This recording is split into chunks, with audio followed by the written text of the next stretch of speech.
Ladies and gentlemen, please welcome the First Lady of Ghana, Her Excellency, Mrs. Mahama.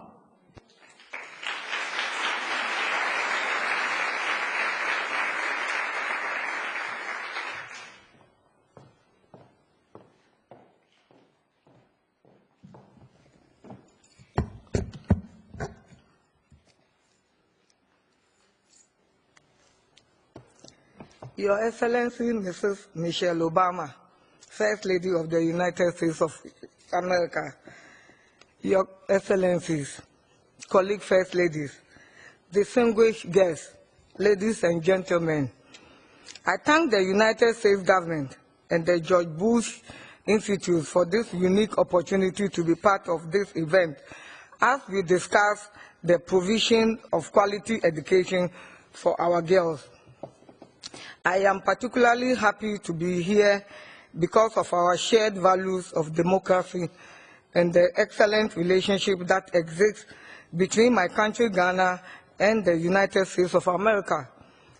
Your Excellencies, as Ghana joined the world to observe the International Day of the Girl Child last year, I called for prioritizing quality education for girls, which is an essential developmental issue and key in tackling poverty.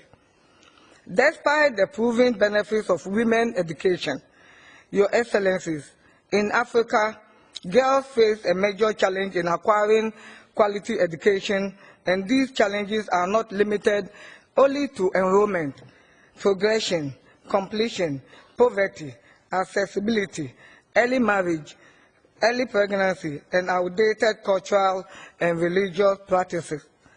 They also face the social perception that a girl's role is helping in domestic chores. While boys are allowed to play and rest, the girl's child, in addition to going to school, must spend many hours doing domestic chores. This is considered a part of social acculturation. There is also the challenge of lack of one comprehensive and coherent project dedicated to girls' enrollment into schools and retaining them there. As First Lady, my foundation has instituted a scholarship scheme for brilliant but needy deprived students to further their education in Ghana and abroad.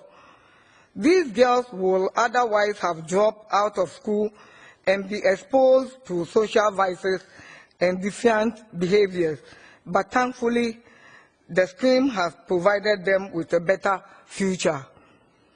In fulfillment of my commitment to promote quality girl-child education, my foundation is facilitating a project to provide accommodation and educational facilities for residents of the Gambaga Witches Camp in the northern region and the Gambaga community as well. This is a camp where mostly elderly women who have been accused of witchcraft and cast out of their communities seek shelter and protection. The facilities we are consulting will provide vocational training to these outcast women and their dependents. Distinguished ladies and gentlemen, in line with the government policy of providing quality education for the children in Ghana, my foundation is working to secure funding for the construction of dining halls, kitchens, and teacher motivation programs for the deprived communities across the country. I have been in regular discussion with the policymakers regarding the provision of quality education for our girls. These discussions culminated in Parliament of Ghana in July this year, approving the Secondary School Improvement Project. Under this World Bank program, the Ministry of Education will provide scholarship packages for 10,400 beneficiaries from deprived communities in Ghana, and 60% of these will be girls. The government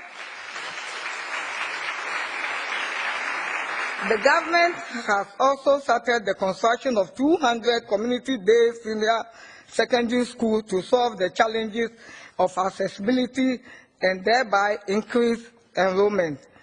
Ladies and gentlemen, today, women are accelerating economic growth and improving conditions in their communities across the world. Perhaps if there were more women in decision-making roles around the world, we would create fairer and better societies. The President John Dramani Mahama of Republic of Ghana, the President of Republic of Ghana, has shown the way in his appointment of the highest number of women as cabinet ministers and into other public positions.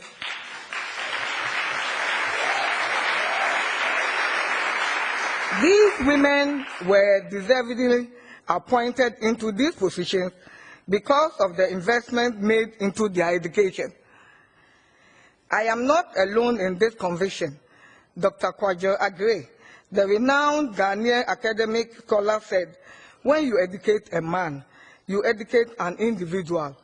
But when you educate a woman, you educate a family." Women's education brings positive changes, not just for women, but for communities and future generations too. I would therefore appeal to the corporate world to join hands with governments to make more resources available as part of their social responsibility for the education and empowerment of women. Your Excellencies, distinguished ladies and gentlemen, let me also use this opportunity to call on my colleague First Ladies to take up the challenge to urge their home government to come up with the policies that will ensure quality education and increase access not only for girls but for all our children. I thank you for your attention.